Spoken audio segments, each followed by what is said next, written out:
bienvenidos. Trataremos de comenzar ya, porque llevamos un poquito de retraso. Pero antes de empezar, incluso antes de presentarme, antes de saludar y toda la onda, quiero preguntarles unas cositas. Por aquí, ¿qué perfil tenemos? ¿Son diseñadores, programadores, químicos, biólogos, farmacéuticos, asesinos seriales? ¿De qué la giran? ¿Por ahí diseñadores? ¿Tenemos diseñadores? ¿Cuántos diseñadores? Muy bien. ¿Cuántos en computación? Muy bien, compañero, gracias por estar aquí. Por ahí los que van entrando, por favor. Bueno, somos muchos diseñadores aquí, eso me alegra mucho. Y también me pone un poco nerviosa, porque es bien padre hablar con colegas, sobre todo, colegas en formación, siempre estamos en formación, pero sobre todo estudiantes que están terminando la licenciatura, porque ese es un tema que a mí me ha apasionado mucho desde hace un tiempo y que he venido probando desde hace ya algunos años, y la verdad es que he tenido muchas ganas de compartirlo con diseñadores y no siempre ha habido la oportunidad, ¿no? He tenido la fortuna de colaborar con programadores, con profesionales de las tecnologías de la información y la comunicación, pero no siempre con alumnos de diseño, salvo mis alumnos, ¿no? Y bueno, para ello, después de quitar esta pantalla que tienen frente a ustedes y que no es necesaria, me voy a presentar. Mi nombre es Irene Soria, yo soy egresada de la Escuela Nacional de Artes Plásticas de la UNAM, que ahora ya se convirtió desde hace unas semanas en la Facultad de Artes y Diseño, ¿no? Por si andaban con el pendiente. Ya se convirtió en la Facultad de Artes y Diseño. Me eché por ahí la maestría también de Artes Plásticas, también en la UNAM, y ahí es donde surgió esta tesis, que me gustaría mucho que la pudiera, está disponible en internet, por supuesto, les daré la página y todo el final. Es una tesis hecha completamente con software libre, pues es decir, no se abrió Photoshop, no se abrió Illustrator, no se abrió Apple, no se abrió Windows, no se abrió ninguno de estos programas Evo, para hacer esta tesis, y todos los trabajos que ven aquí están realizados con un software distinto al comercial. Y vamos a empezar a hablar de ello y por qué es que propongo este asunto. Por eso es que le puse así esta charla. Vamos a ver si funciona y vamos a ver si logro transmitir un poco lo que les quiero contar. Y para eso voy a comenzar con algunos problemas y les voy a contar una anécdota. ¿Conocen a este sujeto, casualmente? ¿No? ¿Sí? ¿Quién es, chicos? El santo, el enmascarado de plata, ¿no? ¿Saben ustedes dónde nació el santo? En Hidalgo. ¿En qué lugar de Hidalgo? Tulancingo, Hidalgo. Tulancingo de Bravo, Hidalgo. Ya podrán haber cumplido su cuota de conocimiento del día de hoy, ¿no? Ya pueden decir, mamá, hoy aprendí dónde iba. El santo nació en Tulancingo, Hidalgo. ¿Por qué pongo este ejemplo? Mis padres son de allá. Mis padres viven, viven ya desde hace algunos años, y cuando yo estaba en la licenciatura ya terminando, pues yo los iba a visitar, cuando no había fiestas, sí los iba a visitar seguido, ¿no? Entonces, les voy a contar una anécdota. Cuando yo me fui a Tulancingo, Hidalgo, yo recuerdo mucho que había terminado un cartel, era como estos pininos que hacíamos al final de la licenciatura, ya pues entregaba un cartel pues ya real, ¿no? Pagaban y todo el choro, con un cliente, ¿no? Yo hice los últimos cambios, los entregué un viernes, estoy muy feliz y me fui hacia la Tierra del Santo, ¿no? A pasar el fin de semana con mis padres. De pronto, el sábado por la mañana, este cliente me habla, ¿no? Y me dice, ¡Irene! ¡Necesitamos un cambio en el cartel! ¡Urgente! ¿No? Cosas que ustedes saben que casual pasan a los diseñadores, ¿no? Casualmente. Cosas que hay que tener para ayer, ¿no? Que hay que viajar en el DeLorean para irse a para entregar. Pero bueno. Chicos, ese día en Tulancingo, Hidalgo, lo único que yo llevaba conmigo es un USB como este, ¿no? De hecho, con menos capacidad en aquel entonces. Y ahí tenía mi flamante archivo que se llamaba cartelfinal.ai, ¿no? Lo había hecho evidentemente en Illustrator. Yo temblé cuando el cliente me dijo que había un cambio más. Era algo muy sencillo, había solo que agregar un logo. Temblé, ¿por qué? Porque en ese momento yo estaba lejos, estaba en Tulancingo, Hidalgo.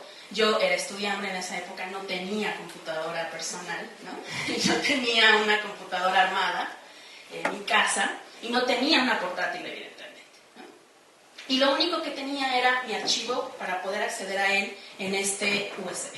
Bueno, el problema fue que literalmente fue imposible acceder a mi archivo. ¿Por qué? No tenía el programa.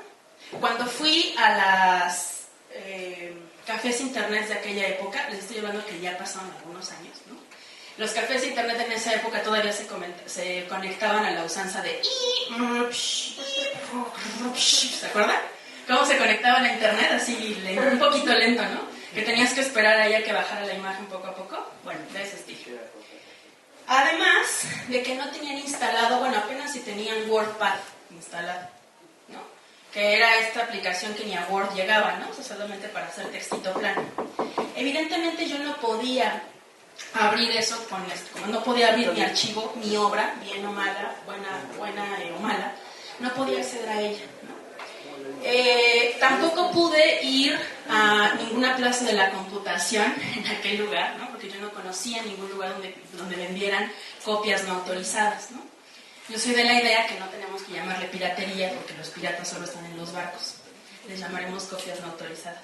Pero bueno, no podía acceder a una copia no autorizada y cuando yo fui a estos lugares donde hacían diseño, donde hacían pues lugares establecidos, despachos de diseño, solo tenían instalado Corel 10. Y ustedes saben, o los reto a que traten de abrir un archivo de Illustrator en Corel o en Corel Illustrator, y aunque puedan hacerlo, que Corel es uno de los más privativos, ya no se usan casi, o no debería, en realidad no pueden abrir ese archivo o les cuesta trabajo, ¿no? No sé si han tenido esta experiencia o ubican, ¿no? Incluso no vamos tan lejos, a abrir de otra versión, ¿no? Bueno, ese fue un grave problema porque, evidentemente, yo viví toda mi licenciatura con esto.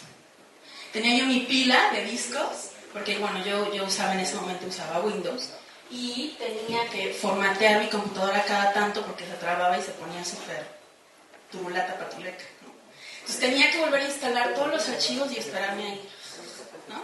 Para tener la CS2 y luego el CS3 y luego el CS4, ¿no? Y demás. Entonces hay una pantalla horrorosa ahí. Es más, si me permiten un segundo, voy a desactivar la red para que ya no nos aparezca y no nos moleste. Ahora sí. Entonces les decía que había un problema con estas cosas y yo veía que muchos de mis compas tenían ese mismo problema. Y ya acercándome más a la onda del diseño, esta es otra anécdota de otra compañera chilena que dio este comentario, y hay muchos como estos, en un foro que probablemente conozcan. Foro Alfa es famoso, ¿no? Un foro de diseño bastante consultado en internet. Esta chica comenta que se dedica al diseño gráfico desde los 2000, ¿no? Y que se ha preguntado muchas veces cómo funciona su trabajo, porque resulta que todo el trabajo que ha realizado desde que era estudiante y hasta que ejerció era con piratería, ¿no?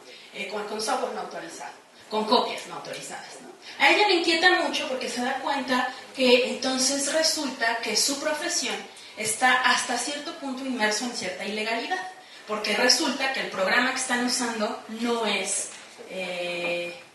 está permitido usarse si no compras el permiso. Entonces también a ella, también de eso le angustiaba, o se preguntaba al menos, ¿qué pasaba con este tema de las tipografías? ¿No? Porque también era muy habitual que se usaran tipografías que no tenían permiso para usarse, o que solamente se usaban si era para un uso personal. Les ha pasado seguramente. Que se utiliza solo para uso personal. Y entonces, me parece que para poder arrancar en esta pequeña reflexión, tendremos que hablar un poquito de los mitos, chicos. El famoso mito de la manzanita. ¿Sí ubican este logo, también casual? ¿Lo han visto por ahí en algún lugar? Bueno, yo sé que hay muchos amantes de Apple en este momento aquí, así que pediré y les diré que no es que yo lo odie, simplemente no me vayan a apedrear, los apedrearé hasta ¿qué pasa, chicos? Hay muchos mitos alrededor del diseño gráfico. El principal, uno de los primeros mitos es: eres diseñador, tienes que comprarte una Mac. ¿No? ¿Eres diseñador, güey? Obviamente no eres diseñador si no tienes una Mac, güey. ¿No? Y tienes que ahorrarle, mijo, porque pues no tienes de otra. O sea, la verdad es que pues, no tienes muchas opciones porque pues la Mac es más chida y tiene un entorno gráfico súper cool y es súper fácil y no falla y no tiene virus, ¿no? Y es perfecta. Bueno, les voy a contar algunas cosas que probablemente no sepan de Mac y que me parece que son terribles. Una de ellas es que cada que ustedes compran una canción en iTunes, por ejemplo, cuando bajan una rola y la compran por $1, creo que cuesta, ¿no? 12 pesos, más o menos. Cuando bajan una canción de iTunes, esa canción viene con un candadito que se llama DRM. El DRM literalmente lo que impide es que ustedes puedan compartir esa canción con otras personas si no es con su dispositivo o con su computadora. ¿Les ha pasado? O sea, que solamente tienen esa canción en su computadora o un dispositivo, o su dispositivo móvil o los dispositivos que estén afiliados, digamos, sincronizados con ese computador, ¿no? Esto, chicos, impide que ustedes puedan pasarme sus rolas porque ustedes acaban de descubrir una rola poca madre y les encantaría compartirla conmigo.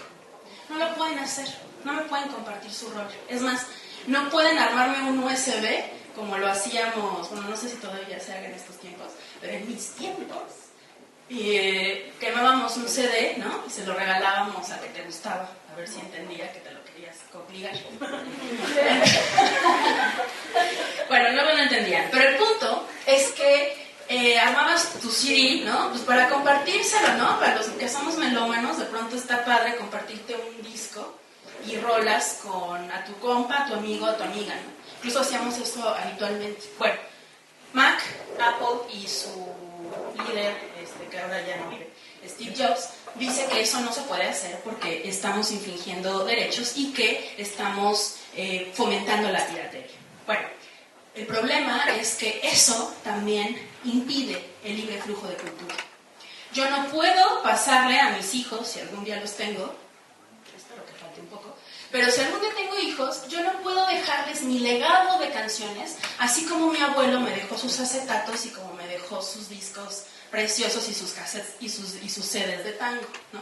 Porque resulta que estas cosas ya no son físicas, ya no son tangibles, son virtuales, son código. Ajá. El problema es que, así como esto impide que nos pasemos las rolas, impide también un derecho humano fundamental que es el compartir la cultura. Ajá, porque yo no puedo compartir y no puedo dejar eso y no sé si después se va a poder abrir en el dispositivo MP3 o no sé qué otro formato haya en el 2025 cuando mi hija tenga 15 años, por ejemplo, ¿no? Sí. Yo no tengo ningún dispositivo nunca he usado ahí. ¿Por qué querría pagar para bajar música cuando hay tantas plataformas gratuitas? O sea, no entiendo por qué hay gente que pague para bajar en ahí. Exacto. Yo opino un poco igual que tú. Los demás, los que han comprado, ¿alguien ha comprado canciones de iTunes aquí? Yo no puedo tampoco opinar. ¿Alguno de ustedes ha comprado canciones de iTunes? ¿Por qué lo haces, compañero? Porque es un trabajo que alguien hace y así como tu trabajo merece que tú ganes dinero, que hizo la música merece ganar dinero. Claro. El problema con ello es que ese dinero muy probablemente no le llegue a quien hizo la canción. Eso es lo terrible, ¿no? Tú hiciste un diseño y el que vende el diseño que tú hiciste, el producto con el cual tú lo estás comentando va a ganar más dinero que tú vas a ganar. Sí, porque yo lo estoy dando una vez. Pero yo creo que ahí es una reflexión mucho más profunda a la que podríamos acercarnos un poquito más adelante. ¿A qué me refiero con esto? Cuando tú compras una canción en iTunes, sí estás bajando una rola supuestamente con este permiso de los autores. El problema es que no es nada más el permiso de los autores, es literalmente un pacto que hubo entre la empresa Apple con las disqueras para decir, mira, dame unas 2, 3 rolas, la ponemos muy barata y entonces podemos hacer que se compren estas rolas, y no necesariamente le llega eso a los artistas. De hecho, cuando se compra un disco, cuando eres un artista muy famoso, el 20-30% del dinero que cuesta un disco, solo si eres famoso, es cuando le llega al artista. El artista gana mucho más de sus presentaciones, por ejemplo, ¿no? En este caso, yo creo que funciona un poco distinto con las imágenes, porque también, y bueno, ni nada tan distinto. ¿Qué pasa con las imágenes, por ejemplo, con los diseños? De la misma manera, es muy sencillo bajarlas, y ahora resulta que también copiarlas, y entonces ahora resulta que también hacer una idea basada en eso. Y los diseñadores creo que tememos mucho en ese sentido, y si me permiten voy a continuar con esta línea y regresamos un poquito al punto que decía el compañero, a ver si logramos explorar el tema de la copia, por ejemplo, ¿no? O sea, cómo funciona esa parte. Otro de los mitos, la suite de Adobe. Adobe o Photoshop, Illustrator y demás son los únicos programas de diseño, ¿no? El otro mito. Son los únicos programas de diseño que podemos utilizar, son los únicos programas de diseño que tienen calidad. La verdad es que, pues sí, eso no es un mito, es verdad, se usa mucho en el mercado, pero creemos que es lo único que podemos utilizar y las herramientas que nos enseñan y que después tendremos que comprar. Hasta hace unos años, este era el costo de la suite de Adobe, ¿no? $2,000, más o menos. Ahorita aproximadamente, si ustedes quieren hacer alguna animación 3D, como en Maya, por ejemplo, tendrán que pagar una licencia de 80,000, 100,000 pesos, me parece, ¿no? Esto es un conflicto porque cuando yo les digo a mis estudiantes, sobre todo a los que estudiamos en universidad pública, yo doy clases también en la Facultad de Artes y Diseño, antes la ENAC, y de pronto digo, bueno, resulta que entonces le tengo que decir a estos chicos que además de comprarse la Mac, que de por sí ya cuesta un varo, además tienen que ahorrar una cantidad importante de dinero para que saliendo de su universidad y saliendo de la escuela puedan utilizar una herramienta legal. ¿Sí me explico? Es decir, que además tenemos que saber una cosa, chicos. Cuando compramos un software, o cuando compramos ya ahora la nueva membresía que podemos comprar ahora en internet, no estamos pagando el programa. Eso sí lo ubican, ¿no? No estamos pagando el programa, estamos pagando el permiso para usar ese programa, ¿sí? Y por lo regular, ese permiso dura 1 año, por ejemplo, ¿no? A veces 2 años, o sea, es decir, a veces tú puedes alargar tu membresía. Pero lo curioso, lo interesante es que además estos programas van cambiando cada año y casualmente piden más requerimiento de hardware. ¿Sí? ¿Les ha pasado? Que, por ejemplo, actualizan a la CS5, no sé, o a la más reciente, y este software ahora requiere que tenga más memoria su compu, que tenga una pantalla más grande, ¿no? Que tenga más RAM y demás. Entonces mi computadorcita pequeña, hermosa, que ya había comprado con mucho esfuerzo, que me encanta, que me fascina porque es linda y nunca se ha descompuesto, ahora resulta que la tengo que cambiar 3 o 4 años después porque ya está obsoleta, ¿no? Y perdón, nadie me tiene que decir a mí cuándo cambiar una cosa si no quiero cambiarla. ¿Han oído hablar de la obsolescencia programada? Sí. Un poquitito, ¿no? También, casual. Como ustedes saben, la obsolescencia programada justamente está hecho para eso, para que estos aparatos y estos dispositivos dejen de funcionar aunque estén bien todavía, ¿no? O incluso no tienen ningún problema. Eso es relativamente sencillo de hacer en un software, por ejemplo, ¿no? Cuando las impresoras de pronto dejan de imprimir, es porque justamente en el sistema PostScript que tienen instalado, le dices, bueno, ¿sabes qué? Solamente imprime 1000 copias o 1000 impresiones. Cuando llegues a las 1000, descomponte, ¿no? Casi. Y bueno, eso sucede. Sucede lo mismo con los equipos de cómputo. regresándome rápidamente a otro de los mitos, Flash.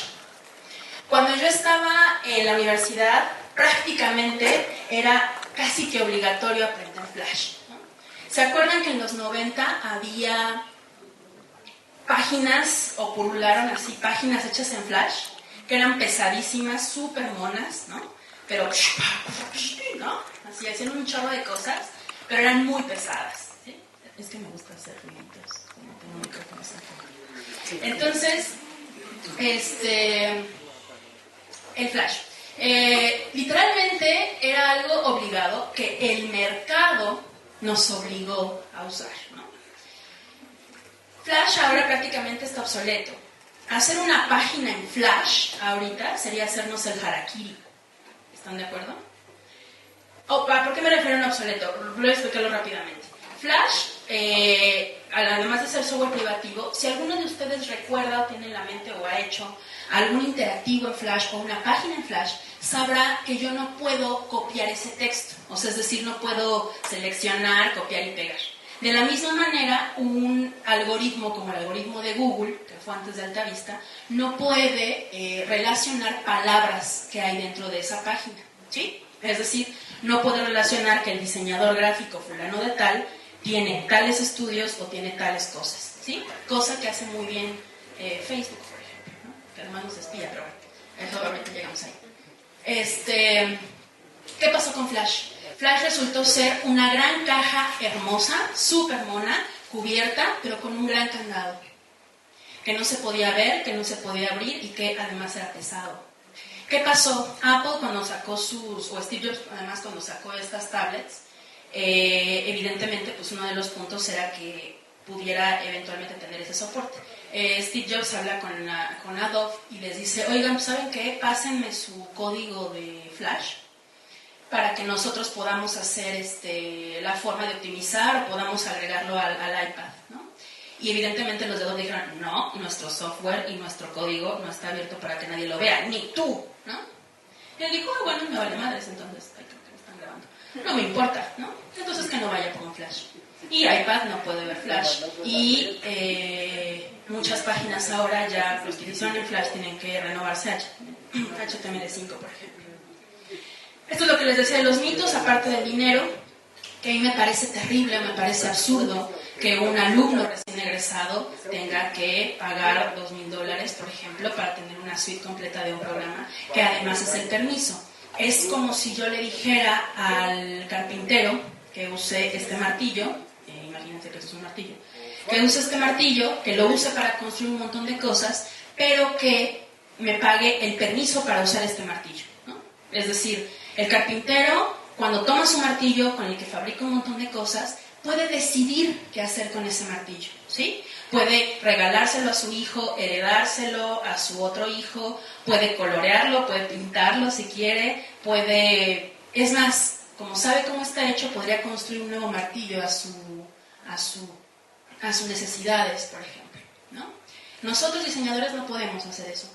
No podemos compartir nuestra herramienta porque está prohibida. No podemos, aunque compremos el permiso, no podemos compartirlo más que en nuestras compus. O en las compus que me parece que son 2 o 3 computadores, ¿no? Literalmente, estos programas tienen prohibido compartir. La copia de estos programas es completamente ilegal, ¿sí? Cuando me pasó esto que les cuento de Tulancingo y el Santo, ¿no? Me hice estas preguntas. Literalmente me pregunté, bueno, y a todo esto, ¿quién hace estas herramientas y por qué las uso? Es verdad que me las enseñaron en la escuela, sí, y es verdad que sé qué es lo que me piden cuando salga, pero ¿por qué? ¿No? Es como el paradigma, ¿no? O sea, saben un poco lo que es un paradigma, ¿no? Es algo que, digamos, que cuando tú llegaste ya estaba, ¿no? Pero de pronto es preguntarte, bueno, ¿y por qué? ¿Por qué estoy usando un programa que hace otra persona o que se fabrica incluso en otro país, ¿no? ¿Quién lo está haciendo, por ejemplo? Me pregunté, lo mismo que María, que la chica chilena, si la profesión que yo había elegido para vivir, ¿no? Si esa profesión estaba inmersa en la ilegalidad, porque resulta que la herramienta que yo usaba también estaba inmersa en la ilegalidad, ¿no? Porque en ese momento evidentemente no tenía para comprar el software, ¿no? Me pregunté también si los diseñadores y creadores gráficos digitales solo usábamos un producto. Es decir, resulta que si a mí me quitan el Illustrator, pues ya no puedo hacer más, ¿no? O sea, ya no... Puta, es que yo solo sé usar Illustrator, pues ya no puedo crear, ¿no? Me lo pregunté también. Me pregunté si estábamos siendo dependientes, evidentemente, y al lado de eso, preguntarme si había otras cosas, ¿no? O sea, es decir, bueno, va, si yo me voy a la Sierra Tarahumara, o bueno, no sé, a algún lugar en el que solo puedo tener quizá computadoras de bajo perfil, es decir, computadoras con muy baja RAM, por ejemplo, ¿no? Yo no voy a poder acercarles a esos chicos o a esos niños el diseño digital, por ejemplo, porque no hay manera de que yo pueda instalar mis super programas super sofisticados en computadoras de muy bajo perfil o de muy baja capacidad. Entonces dije, bueno, ¿qué otros problemas puede haber con eso, no? Y aquí vienen otros problemas que creo que tienen mucho que ver con la intervención hace un minuto de por qué tener que bajar canciones si las podemos bajar gratis. Este fue otro problema y viene otra anécdota. Nuevamente, cuando estaba estudiando la licenciatura, unos chicos, unos compañeros de la carrera, del grupo, sacaron unas fotos muy parecidas a estas, no eran estas, pero eran muy parecidas a estas, ¿no? Así como, parecía como, exacto, ¿cómo se llaman estas? Caleidoscopios, ¿no? Como sacadas de un caleidoscopio. Me acuerdo perfecto de la clase, me acuerdo mucho que estos chicos nos las mostraron y todos quedamos, no mames, güey, está poca madre, ¿no? Está súper chido tu proyecto, nos encantó, está bien padre. Evidentemente la pregunta fue, oye, ¿y cómo le hiciste? ¿No? ¿Cómo le hiciste para hacerlo? Porque la verdad está muy padre y podríamos compartirnos. Este chico, que por cierto estaba con su novia, dijo, no te voy a decir cómo las hice. ¿Cómo? ¿Pero por qué? Pues porque no, porque nos costó trabajo, porque la neta, pues fue nuestra idea, y nuestra idea está muy chida, entonces no te la voy a decir. Búscalo tú y arrólatela como puedas. Me acuerdo que esa clase fue muy, muy polémica, porque dijimos, o sea, muchos nos sentimos raro, pero no sabíamos exactamente por qué. Y dijimos, a ver, no, estamos en un entorno universitario, ¿no? O sea, no tienes que ser díscolo, diría mi abuela, ¿no? ¿Ustedes qué opinan? ¿O cómo se sienten con respecto a esto? ¿Ustedes le darían sus tips a otro diseñador o les gustaría que otro diseñador, al que más admiren, no sé, piensen en Magallanes, en Segmaster, no sé cuál es el diseñador que ustedes admiren, ¿no les gustaría que Segmaster viniera y les dijera cómo hace su proceso creativo, cómo tiene su proceso creativo? ¿No? Hay una charla que dio en Argentina Diego Giacone, que es un diseñador muy importante, y él da muchísimos de sus tips de trabajo y bueno, en esa charla me enseñó muchísimo y contaba la anécdota de que una vez alguien le dijo, ¿por qué enseñas todo esto? O sea, una persona le dijo algo así como, yo no lo haría por miedo a que, no sé, me quieran copiar o algo. Y él dijo que él tiene mucha confianza en sí mismo como para preocuparse por eso, porque en definitiva si alguien le copia y él está preocupado por eso es porque no puede pasar de ese nivel y él está creciendo todo el tiempo y todo el tiempo está haciendo cosas nuevas, entonces no tenía ningún problema en compartirlas y va a seguir mejorando. Algunos otros decían también que sí comparten sus creaciones, porque dice, bueno, es que cuando ya están copiando algo es porque quizá algo estás haciendo bien, ¿no? O sea, porque la banda está empezando a copiarte. Pero hay muchas cosas detrás de esto, porque también se malinterpreta y se puede comenzar a entender como plagio. Y ahí es donde entra el punto. ¿Por qué les muestro esta anécdota? Porque literalmente yo me he dado cuenta, o al menos eso es lo que yo vivo, percibo y veo de mis colegas también, tanto diseñadores, y que yo en su momento, pero por supuesto que lo sentí, es que tenemos miedo, chicos, a no ser original, ¿no? Siempre está esta onda en los profesores, o incluso en el mismo entorno académico, que tenemos que ser innovadores, ¿no? Tenemos que ser innovadores, únicos e irrepetibles, evidentemente con la ambigüedad que puede representar el ser original, ¿no? Tenemos miedo a que nos roben una idea única, es decir, mi idea es tan buena que alguien me la va a robar y evidentemente va a lucrar con esa obra, perdón, con ese dinero, pero sí, claro, con esa obra y va a ganar dinero y yo no, ¿no? O alguien va a ganar incluso más dinero de lo que yo cuando di esa obra, por ejemplo, ¿no? Hay miedo a que alguien se adjudique, evidentemente, esa obra sin darnos el crédito. Y otro miedo grande también es que se gane dinero en base a nuestra idea sin recibir nada a cambio. Y literalmente morir pobres y sin una oreja como Van Gogh, ¿no?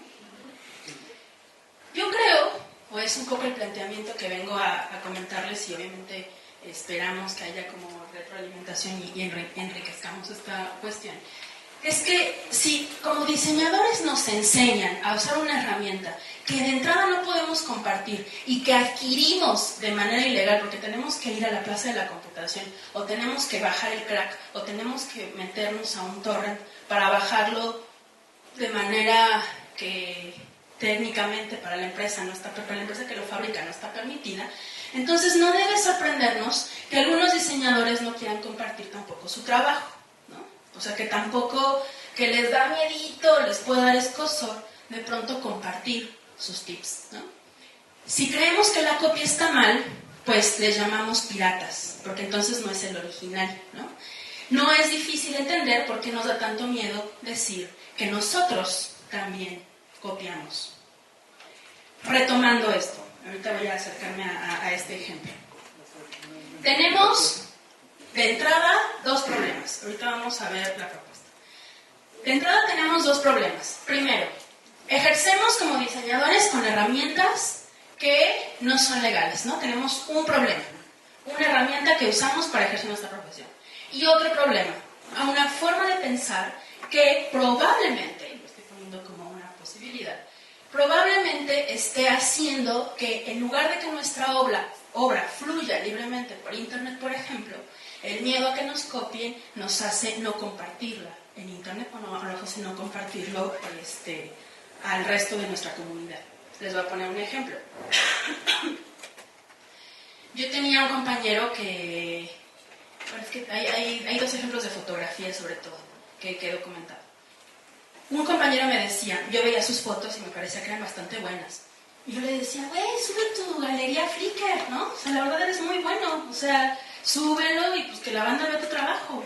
Y me dice, no, güey, yo la verdad no subo mejor, yo no subo mis fotos a internet porque ya ves esas cosas de derecho de autor y la banda no respeta, ¿no? Mejor yo me las quedo, me las guardo y en mi compu, felices, ¿no? Entonces yo dije, verde, pues sí. O sea, sí, nadie se las va a copiar ahí, pero pues tampoco nadie lo va a ver, ¿no? O sea, tampoco no va a haber manera de que alguien vea su trabajo, ¿no? Entonces, pregunta, ¿hay alguna alternativa? O sea, ¿qué tiene que ver con esto o a dónde me quiere llevar? Y es lo que vengo a proponerles en esta charla. No sé cómo vamos de tiempo. ¿A qué hora acaba esta charla, saben? 11:30. Ok, vamos a echarle los ojos. En cuanto a las herramientas que usamos para ejercer nuestra profesión, software libre. Es la propuesta. Ahorita les explico qué es el software libre, ahorita entramos en él rápidamente. El software libre eventualmente, o al menos es lo que me pasó a mí, que eso es así, lo digo como por experiencia propia, el utilizar herramientas libres, es decir, programas que en su licencia dice comparte, eso es lo que dice la licencia en software libre, ahorita la vamos a revisar. El software libre eventualmente nos inmersa, nos hace navegar en un movimiento y en una ideología a la que podríamos llamar cultura libre. Cultura libre fue un término que acuñó un abogado en un libro que se llama Free Culture y se llama Lawrence Lessig, este abogado. Y este abogado también propuso las licencias Creative Commons. ¿Las conocen? ¿Sí? ¿Las han escuchado? Muy bien. Hasta hace unos años no se veían en la escuela de diseño. Qué bueno que ya las estamos retomando. Las licencias Creative Commons nos permiten eventualmente acercarnos a la cultura libre y en lugar de nadar en contra de la corriente y decir no, ¿me copies? Es decir, va, órale, hazlo. Y lo único que tienes que hacer es darme el crédito. Las licencias Creative Commons tienen 6 vertientes, o sea, es decir, hay desde la más restrictiva hasta la más abierta. La más abierta es literalmente la licencia que permite, que literalmente tú le dices, güey, puedes lucrar, voy a subir mi foto. Puedes lucrar, puedes venderla, puedes bajarla, puedes rayarla, puedes hacer lo que quieras con ella. Lo único que tienes que hacer es darme el crédito. Esa es la más abierta. La más cerrada es la que dice, órale, va, cópiala o úsala, pero no la modifiques, no lucres con ella y dame el crédito, ¿no? Esa es como la más cerrada. De ahí tenemos 6 que varían y van de uno u otro. Ahorita lo vamos a revisar si nos da tiempo al final. Si no, les comento también que va a haber un tallercito, creo que a las 11:30 empieza, justamente donde hablaremos ya de lleno con estos programas, los aprenderemos a usar y veremos un poco de estas licencias. Evidentemente, el hecho de utilizar o entrar o leer más de cómo funciona la cultura libre, que no tiene nada que ver con el plagio, nos va eventualmente a modificar ciertos puntos y quizá hacernos que nuestra obra circule de manera más libre. Este es el software libre. Los pilares del software libre es GNU Linux y literalmente estas son las características. Les voy a contar rápidamente. Imagínense que el software es una receta de cocina, tal cual. No me dejará mentir acá el compañero. Un software es prácticamente una receta de cocina, o así lo explica Richard Stallman, el padre del software libre. Esta receta de cocina literalmente lo que les permite es, como una receta cualquiera, literalmente ver los pasos y con eso generar ciertas cosas para generar un producto, una carta, un diseño, un video, etc. Eso es el software.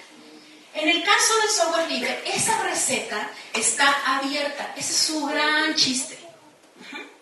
Su gran chiste es que esa receta está abierta para que todos nosotros la veamos, sepamos o no de programación. Esa receta está abierta para que vean cuáles son los pasos, qué pasa, por qué, bla, bla, qué. Y esto, chicos, trae un montón de ventajas. Una de ellas es que ustedes pueden crear su software a sus necesidades si tienen un amigo un programador, por ejemplo, ¿no? El código fuente tiene que ser abierto y todos lo pueden ver. Y hay 4 libertades. Para que el software sea libre, tiene que tener 4 libertades, si no, no es libre. La primera, libertad de usarlo para lo que sea.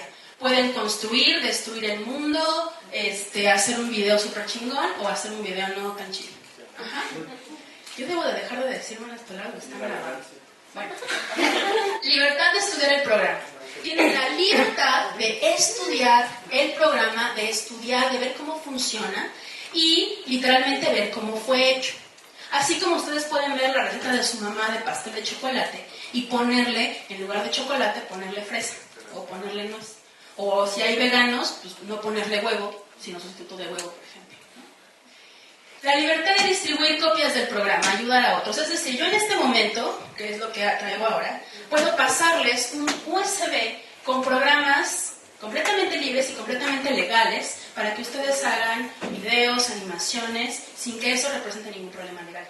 De hecho, la licencia del software libre dice, úsalo, y tienes la obligación de compartirlo. Ajá. Entonces yo puedo llegar con mis estudiantes sin problema a pasarle copias en discos de los programas. ¿No? Ahora, instálenlos en donde quieran, ¿no? Y por último, la libertad de mejorar el programa y hacer públicas esas mejoras. Es decir, ya me beneficié con este software, ya está chido, me gustó, bueno, pues ahora yo que le hice una mejorita con mi amigo programador cuando hicimos la instalación aquí en una videoinstalación aquí en la biblioteca de la UAM, pues nosotros también vamos a publicar ese código para que alguien más se beneficie de eso, ¿no? Estas 4 libertades son libertades que se violan en todo el software que utilizamos, en todo el comercial, en el privativo. Se viola 1 o 4 de estas reglas. Photoshop no se puede usar para lo que quieran. Intenten escanear un billete de dólar o un billete de euro y no les va a dejar modificar. Ajá, sí, de veras, yo Estos son los programas que particularmente yo he utilizado desde hace ya 5 años. Como les decía en el principio, yo soy diseñadora gráfica, vivo afortunadamente del diseño, afortunadamente tengo mucha chamba, y hace 5 años no abro una Mac, no abro Windows, no abro Photoshop, no abro Illustrator, no abro InDesign. Trabajo sobre un sistema operativo Linux y esta computadora la tengo desde hace 5 años. Y no la he tenido que formatear jamás. Bueno, sí, una vez para renovar. el software que traigo, el Linux, traigo Ubuntu. El de arriba es Inkscape, aquí yo reconozco que tengo un error, no anoté los nombres, los anoté hasta el final.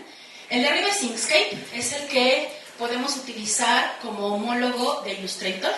Es software para... Se los voy a poner al final una lista, para que no se gusten. Inkscape es un programa de edición de vectores.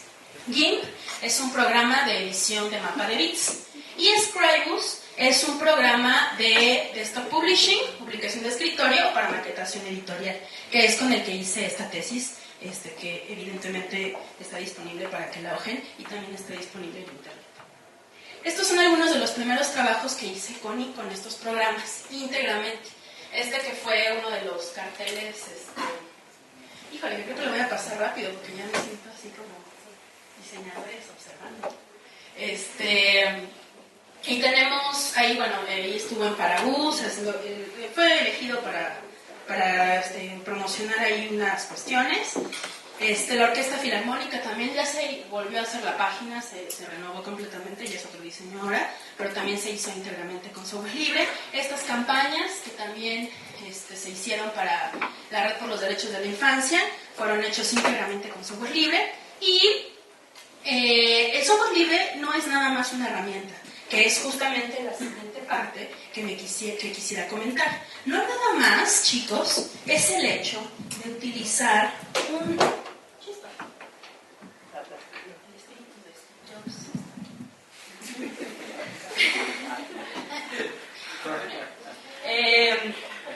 no es solo una herramienta, chicos, no crean nada más que es de, sí, vamos a aprender a usar otro pincel. No, es un movimiento. Literalmente es un movimiento y es una ideología. Es un movimiento desde 1983 que fundó un hombre que se llamaba Richard Stallman y fomenta, entre otras cosas, la cultura libre. Con este videíto, a ver si nos abren el canal de audio acá, les voy a poner un video que es muy chiquito, que resume un poquito este tema.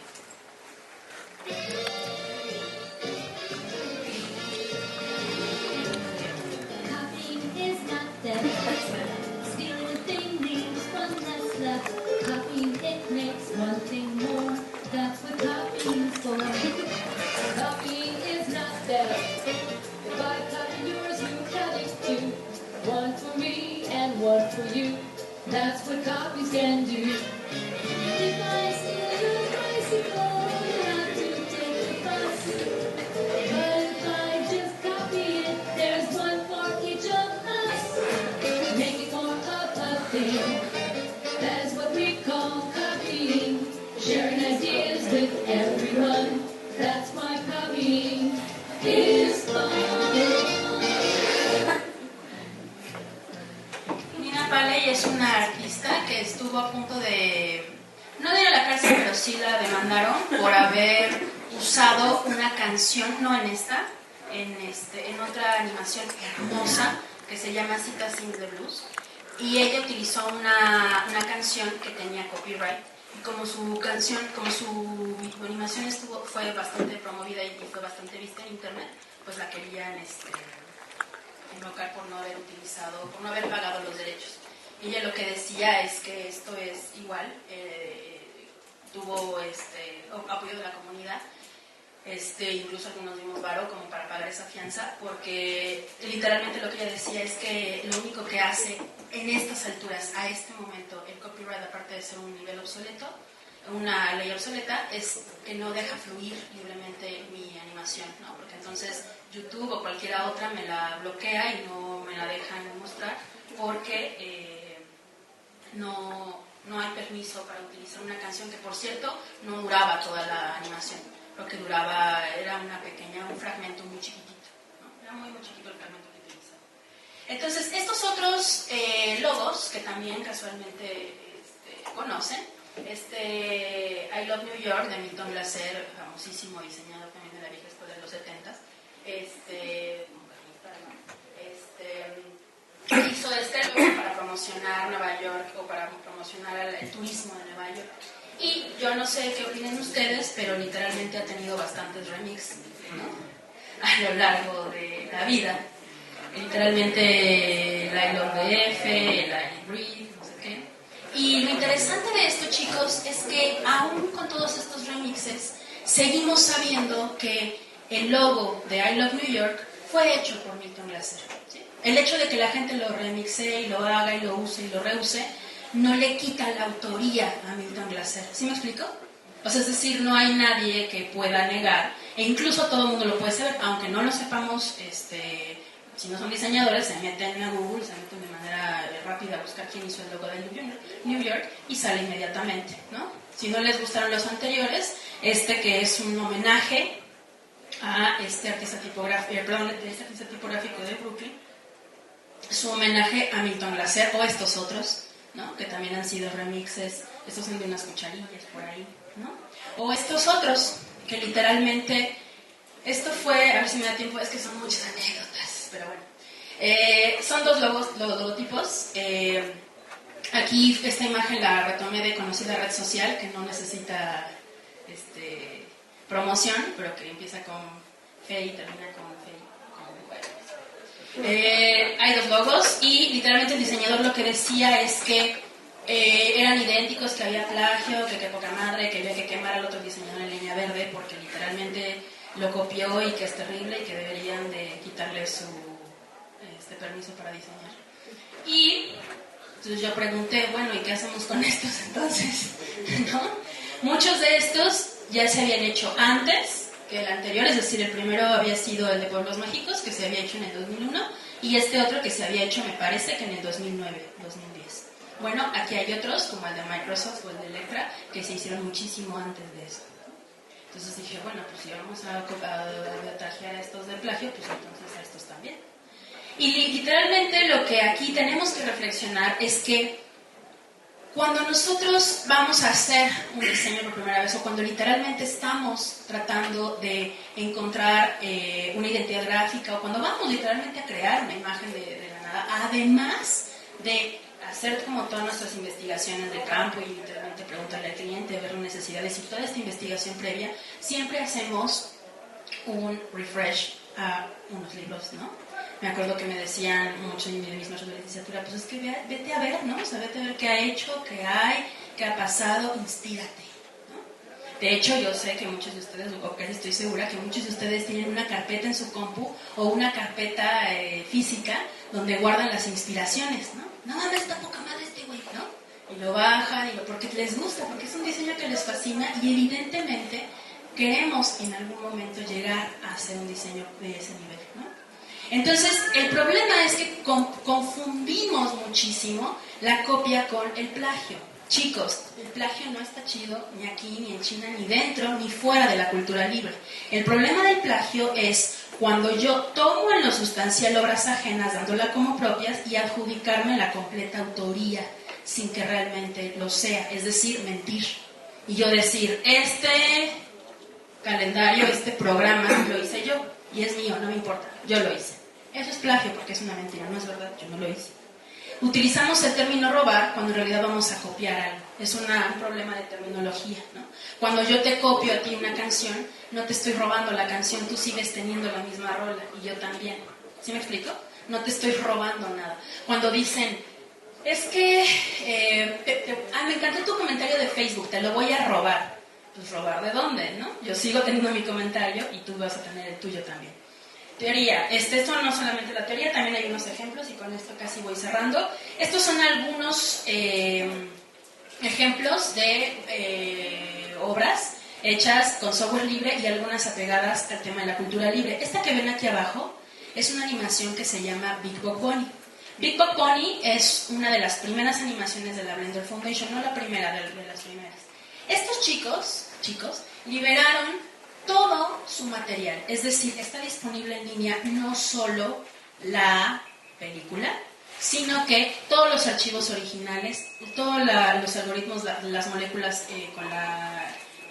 los algoritmos con los que hicieron el movimiento del pasto, por ejemplo, pueden bajar tal cual, o sea, el archivo bruto, o sea, el archivo nativo de Blender lo pueden bajar, lo pueden modificar, pueden volver a hacer otro Big Buck Bunny si quieren, pueden hacer un montón de cosas más, porque todo está disponible para que lo vean, lo remixen, lo reestructuren, ¿no?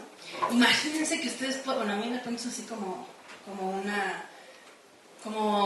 me imagino tener los archivos originales de algunos diseñadores a los que más admiran, ¿no?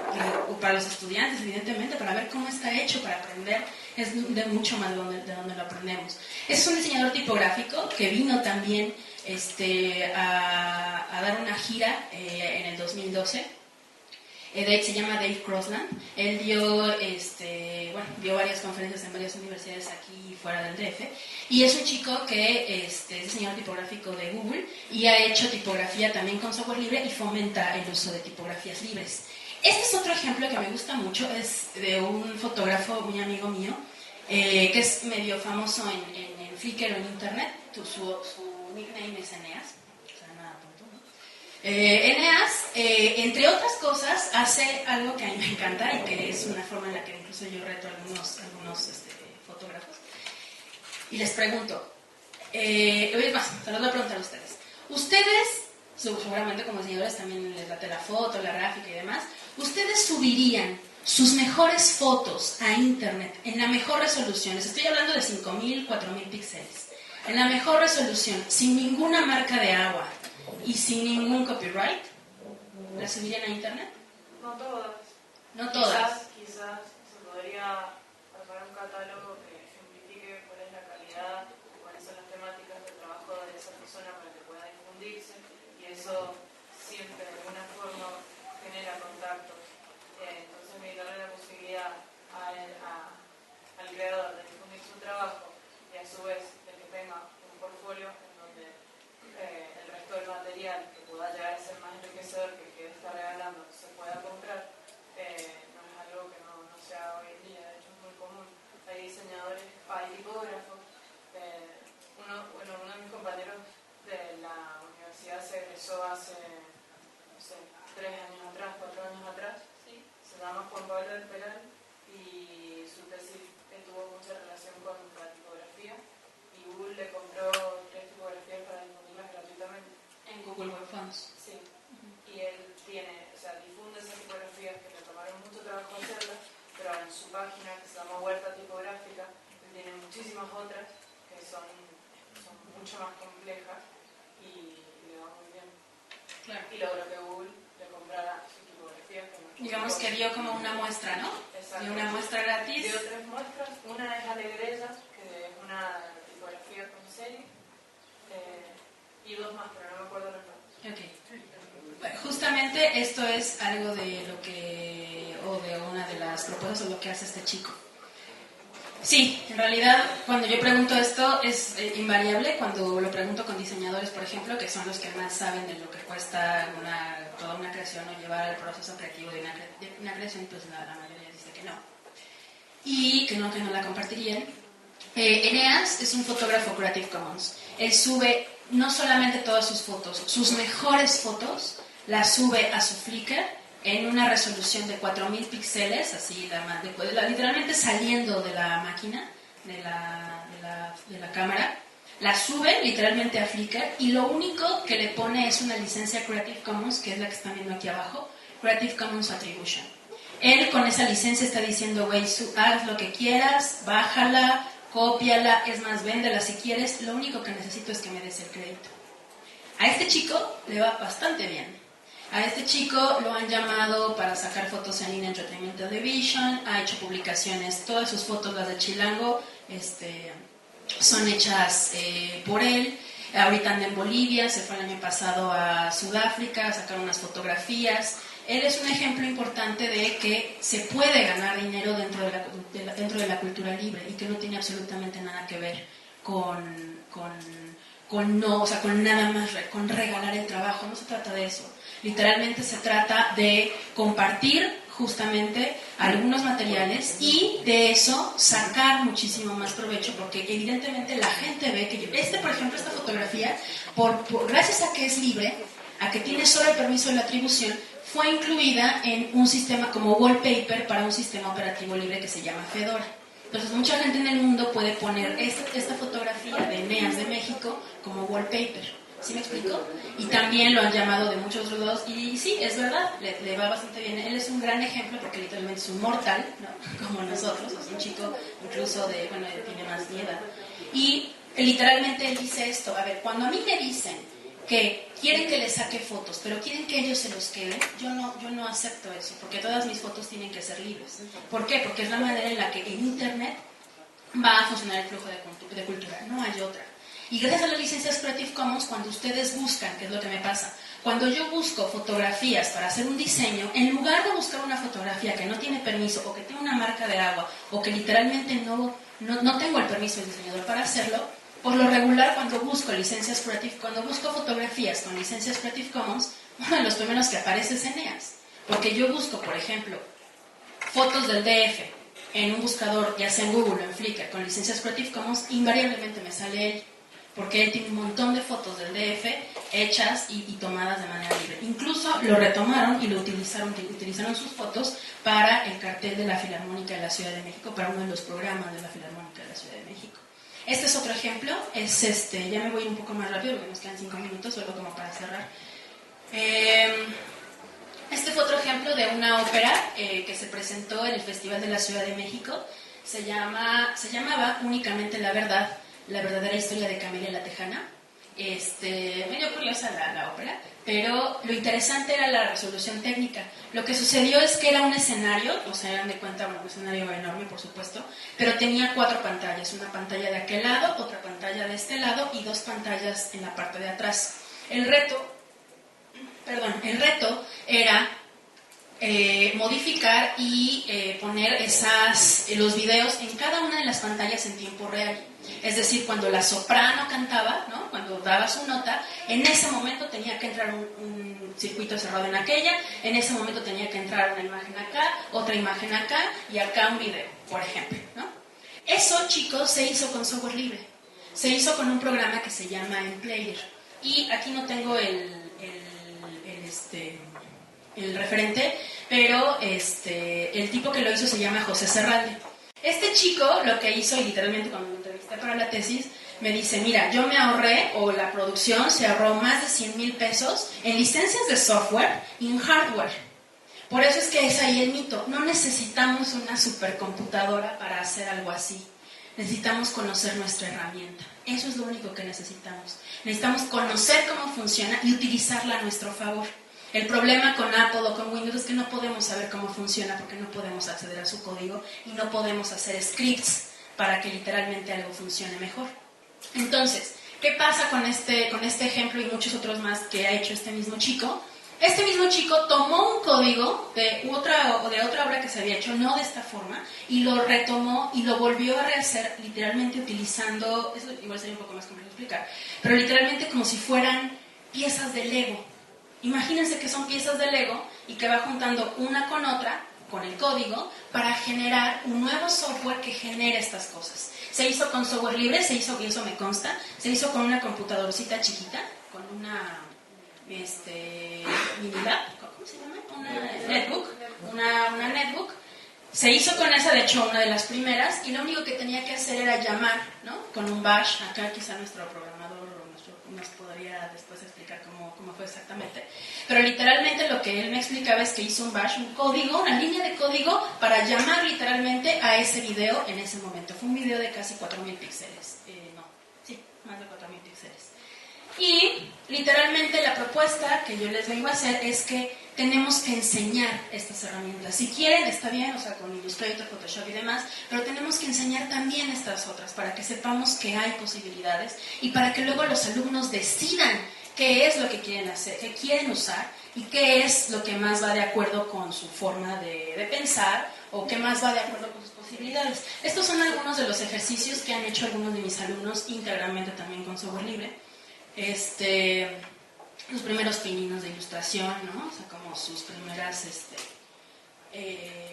vectorizaciones, sus homenajes a sus artistas, carteles, ¿no? Y con esto terminaría. ¿Por qué enseñar o por qué acceder o por qué por lo menos asomarnos un poquito más a estas cosas de software libre y cultura libre? ¿Por qué? Pues porque literalmente es una manera de acceder a la caja negra. O sea, es literalmente quitar los cerrojos, acceder, ver cómo está hecho, ver cómo funciona. Es una manera de acercarme a mi obra y literalmente es saber cómo funciona mi herramienta, ¿no? podemos no evocarnos al uso de productos o marcas, porque literalmente los diseñadores nos enseñan a utilizar un producto. ¿Por qué no enseñarnos cómo funciona un vector y decidir con qué vamos a modificar ese vector, ¿no? O sea, la herramienta no importa. Quitarnos un poco la cultura del doble clic, poder encontrarme, yo poder hacer, o sea, yo ahorita puedo hacer un PDF sin tener que abrir un programa, por ejemplo. No soy programador, ¿no? Yo no programo en el reloj, ¿no? Pero puedo acceder a la comunidad y literalmente escribir un bash, que es un PDFTK, para generar un PDF de un montón de PNGs que tengo en una carpeta, por ejemplo. Sin necesidad de tener que abrir mi INE y SAN, meter cada uno, ¿no? Sino literalmente lo hago en una sola línea de código, ya está. Y no la hice yo, alguien ya la hizo también, ¿no? Porque alguien también ya lo utilizó. Yo digo que hay que convertirnos en profesionales de diseño y no en usuarios de programas, ¿no?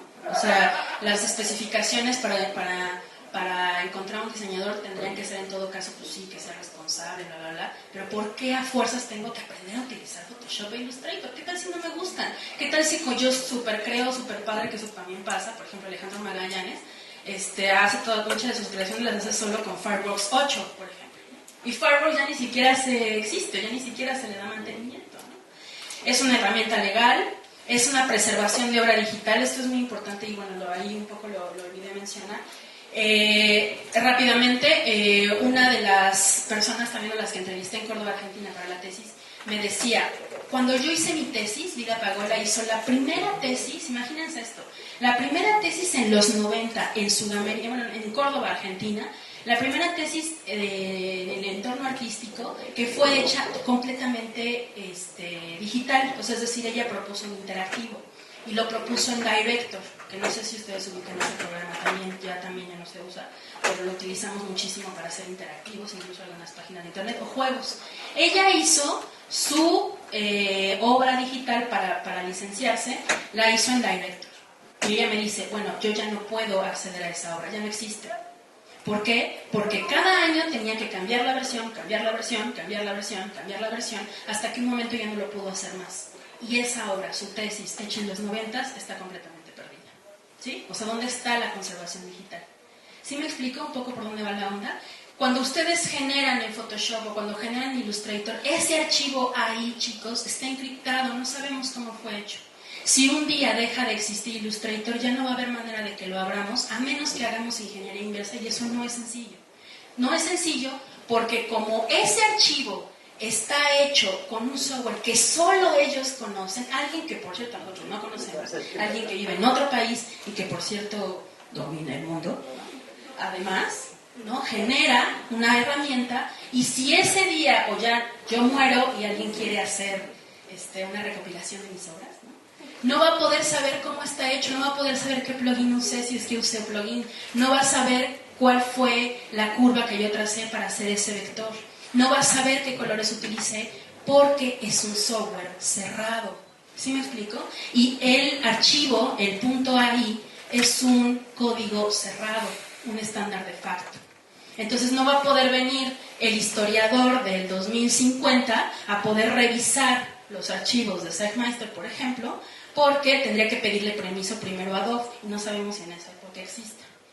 Entonces, bueno, es ético, pueden contribuir también a la construcción de su cultura, porque si ustedes encuentran algún problema en el programa, lo pueden mencionar a los programadores de software libre, o pueden incluso ustedes mejorarlo ustedes mismos, y es muy ético.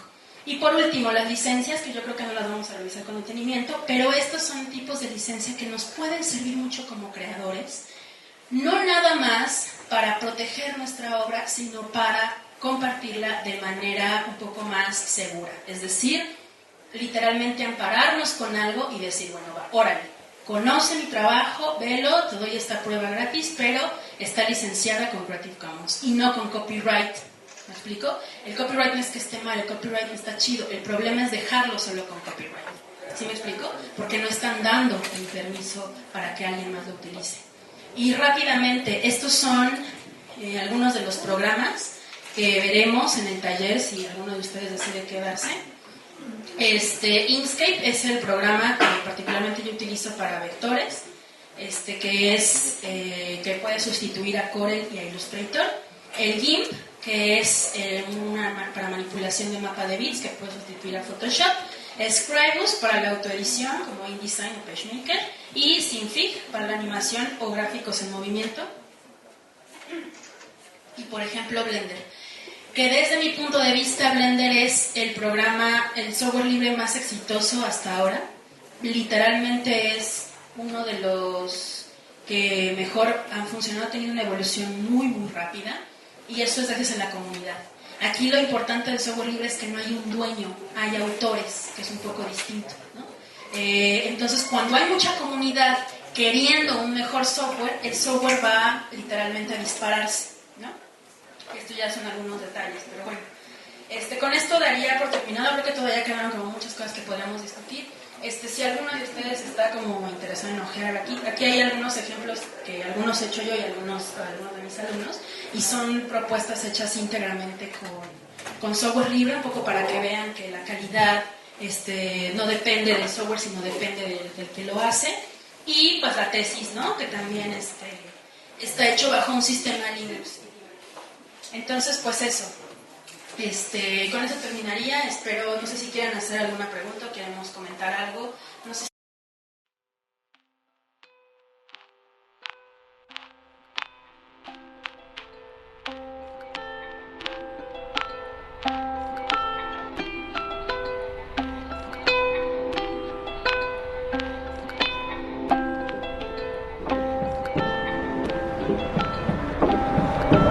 Not to say